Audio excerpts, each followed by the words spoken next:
Hi there, welcome to this lecture series on matrix algebra. Today is lecture 5 and this is part 1.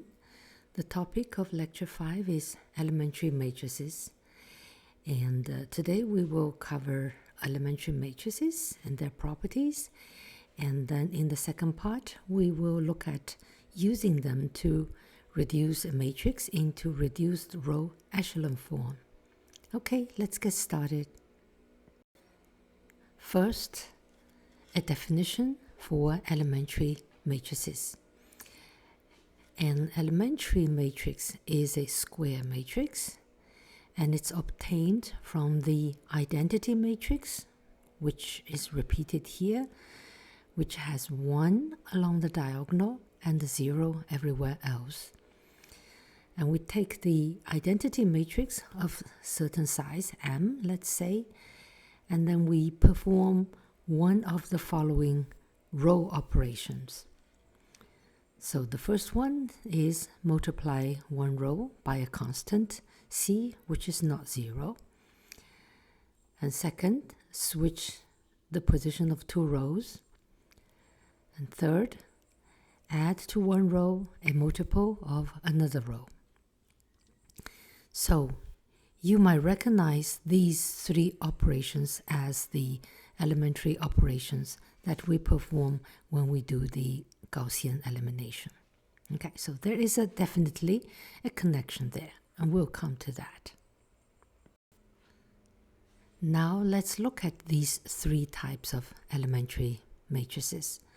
Type 1 is multiplying one row by a constant C, and this will have a notation for it. We'll write it as capital E, E for elementary, and with index I, saying that you are doing something to the ith row, and then it carries a parameter C, which is you are multiplying the ith row by a constant C, and C here is not 0. Okay, we can take some straightforward example. Let's say we have a 4 by 4 identity matrix, and we want to write out the elementary matrix E to C. So what does that mean is you take row 2 and you multiply it by C. So row 1, row 3, row 4 are unchanged, and then row 2, which would be 0, 1, 0, 0, is now multiplied by C, and therefore the second position will have C. Take another example, E3 at 9. So meaning we're taking the third row and we multiply it by 9, then this 1 becomes 9. So this is highlighted in blue.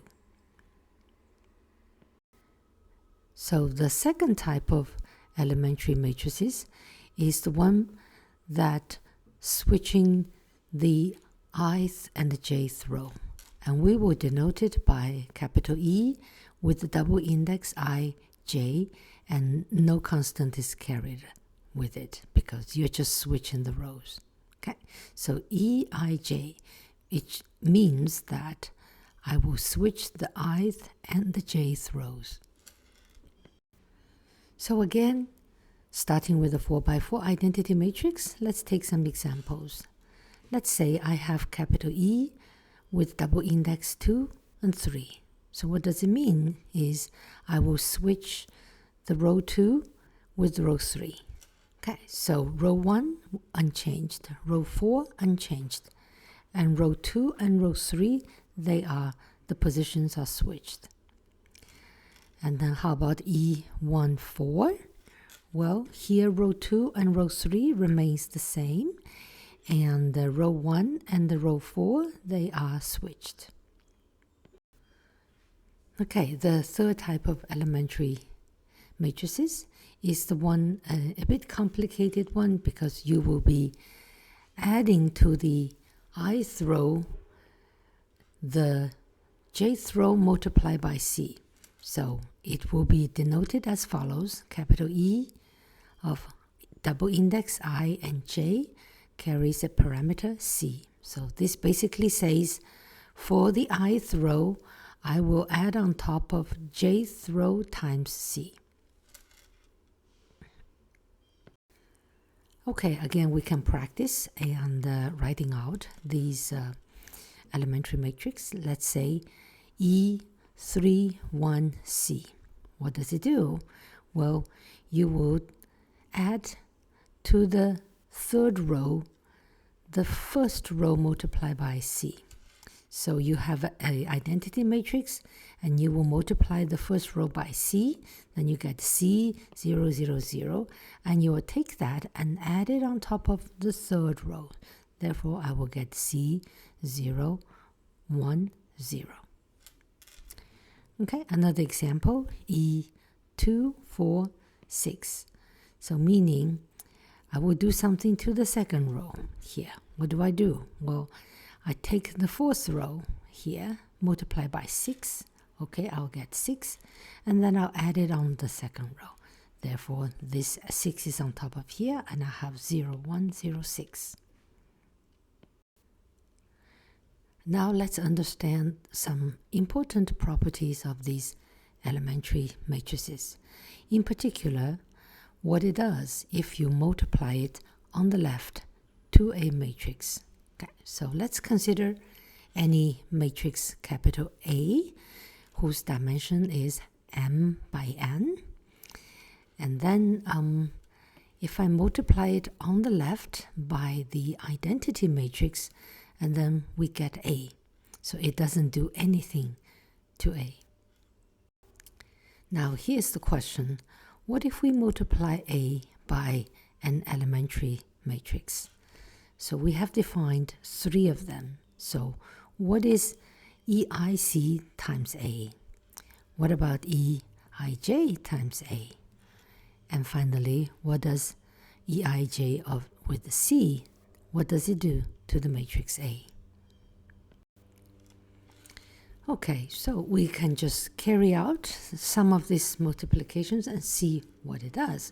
So let's say I have a matrix, this 2 by 3 matrix, and then I have an elementary matrix E2 of C, which means the second row is multiplied by C. Therefore, I have 0 C here. And what happens to this product? So E2C times A is, this is the E2C and this is the A. Okay, so let's first check row 1. In the end, what would we get? Well, you will get this row times cross this column, then because the second element is 0, so this here is all multiplied by 0, and the 1 is multiplied here. So I'll have this cross that, you get 1, and the second position, this cross that, you get 2, and this one cross that, and you get 3. So the first row is unchanged. Now the second row, I will have 0C here. So 0C cross that, you will get the first row is always multiplied by 0, and then the second one is multiplied by C. So you get 4C, and this cross that, you get 5C, and this cross that, you get 6C. So you have 4C, 5C, 6C. So what do you think? What happens to this A matrix after the product? Well, we see that the first row remains the same, and the second row here, comparing to the original second row in A matrix, we see that the whole row is multiplied by C. So this product, what it does to A is it multiplies the second row in A by C, which is exactly the action taken to obtain this elementary matrix. Okay, so it is easy to generalize this statement. Actually, it's true. So if you perform a matrix multiplication, EIC, on a matrix A, then what do you get? In the end, will be just multiplying the ith row of A by C. So you can read that. This product, what does it do is take the ith row of A and multiply it by C. So what happens to other types of elementary matrices. Let's look at the second type, that is E12. That's an example we take. This is a matrix that switches the first and the second rows. Okay, and then we multiply it on A.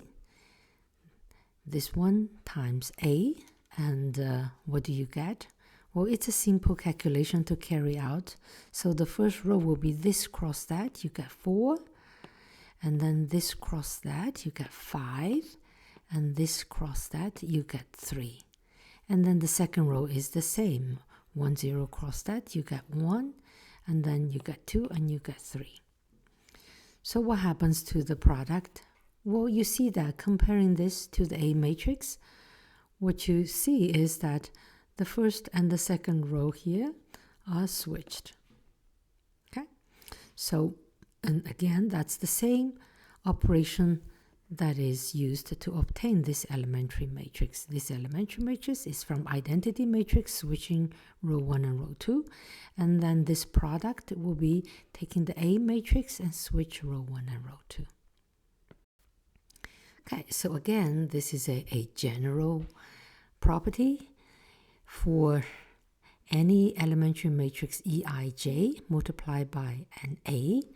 In the end, what you get is a matrix that switches the ith and the jth rows of A. Okay, so we have one more type, that is you add on top of a row with a multiple of another row.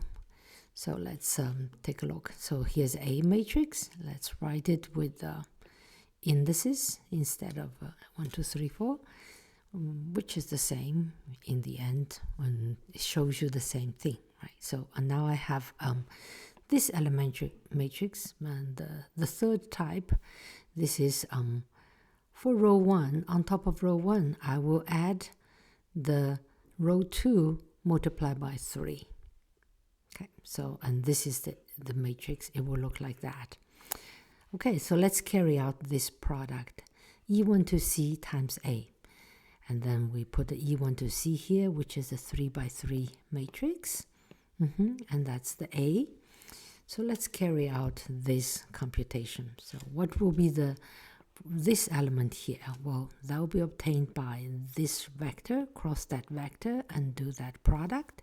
So I have A1 1 times 1, and A2 1 times C, A3 1 times 0. Add on top, you get A1 1 plus C, A2 1. And then the second position in the first row will be this one cross that, and then you see it's A1 2 times 1, A2 2 times 3, and that's 0. And that's what you get. Okay. And then for row 2, you would take this row 2 and cross that, and you get A2 1, and then this row 2 cross that, you get A2 2. That's what you get. And the last row will be this row cross that, A3 1 here, and this row cross that, A3 2 here. Okay, look at the result. What happens? So row 2, row 3 are not changed. All that change is happening to row 1. So what happens to row 1? Well, you see, I still have the original A1 1, A1 2 here, but on top, I add on top of C times the elements coming from the second row, right? So this is exactly starting from the A matrix, and then I add on top of row 1 the second row multiplied by 3, which is again exactly the same operation to obtain the elementary matrix. Okay, so we can state this in the general setting. The multiplication Eijc times A will be simply adding to the ith row of A the jth row multiplied by C.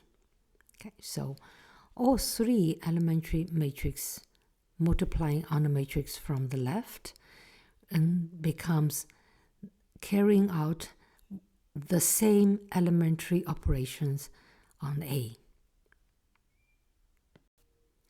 Okay, so now this can be very useful because these three elementary matrices exactly represent the three elementary operations that we would carry in the Gaussian elimination. So each step of Gaussian elimination now can be considered by multiplying A with an according associated elementary matrix. Okay, so it gives us a more compact way of writing it, which we'll talk about in the second half of this lecture. Okay, so I hope you enjoyed it so far. I'll see you soon.